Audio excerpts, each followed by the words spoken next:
Karen Lindqvist knew her mother's handwriting better than her own.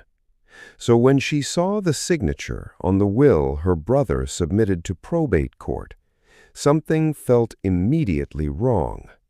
It was close. It was almost right, but it was not her mother's hand. Joyce Lindqvist was 80 years old and had lived in Minneapolis, Minnesota her entire life, working as a bookkeeper before retiring with careful savings, a paid-off home, and a small investment portfolio totaling $2.2 million. Her daughter, Karen, 46, lived nearby and had managed her care for the past 4 years following a hip injury that limited Joyce's mobility. Her son, Greg, 50, lived 3 states away in Ohio and visited only a handful of times each year. Years earlier, Joyce had drafted an early version of her will with her attorney, a version that left a larger share to Greg, but she had never signed it, choosing instead to revise it the following month into a final version that split the estate more evenly, and which she did sign and properly execute in 2017.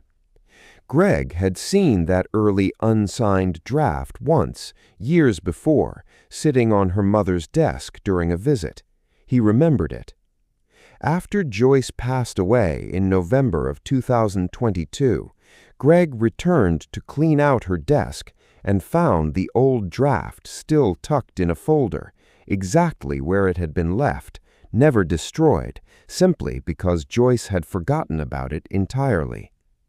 Greg took the unsigned draft to a print shop, carefully practiced his mother's signature using old greeting cards, and added it to the final page himself. He then paid a notary acquaintance $200 to apply a notary seal without witnessing any actual signing. He filed the document with Hennepin County Probate Court 3 weeks later, claiming it was Joyce's true final will, superseding the 2017 version. Karen was blindsided. She had been present for the actual 2017 signing and remembered it clearly. She retained attorney Patricia Hahn, a probate litigator in Minneapolis, who immediately obtained the original 2017 will from Joyce's attorney's files for comparison. Patricia brought in a forensic document examiner who found that the notary seal on Greg's document had been applied using equipment registered to a notary who had no record of any appointment that month and whose own logbook contained no entry for the transaction at all. A handwriting expert confirmed the signature, while close showed telltale signs of careful tracing rather than natural handwriting. The hearing was held before the Honorable Judge Robert Lindgren at the Hennepin County Probate Court.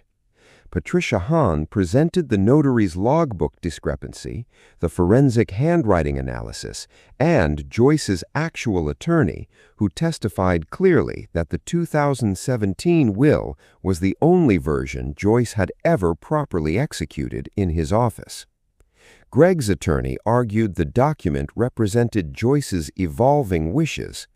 Patricia Hahn asked him to explain how a will could represent evolving wishes when the notary who supposedly witnessed it had no record of the appointment ever occurring.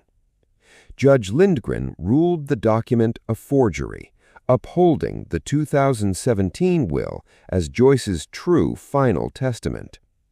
He referred Greg Lindqvist to the Hennepin County Attorney's Office for forgery and probate fraud. Greg was convicted and sentenced to 3 years in Minnesota State Prison. Karen kept her mother's home and still finds her bookkeeping ledgers in the desk drawer, every column perfectly balanced, exactly as Joyce always kept them.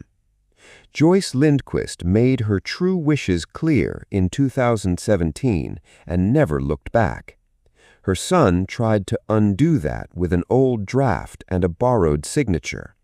The court made sure her real wishes stood. Would you have noticed a forged signature on a parent's will? Tell us in the comments below.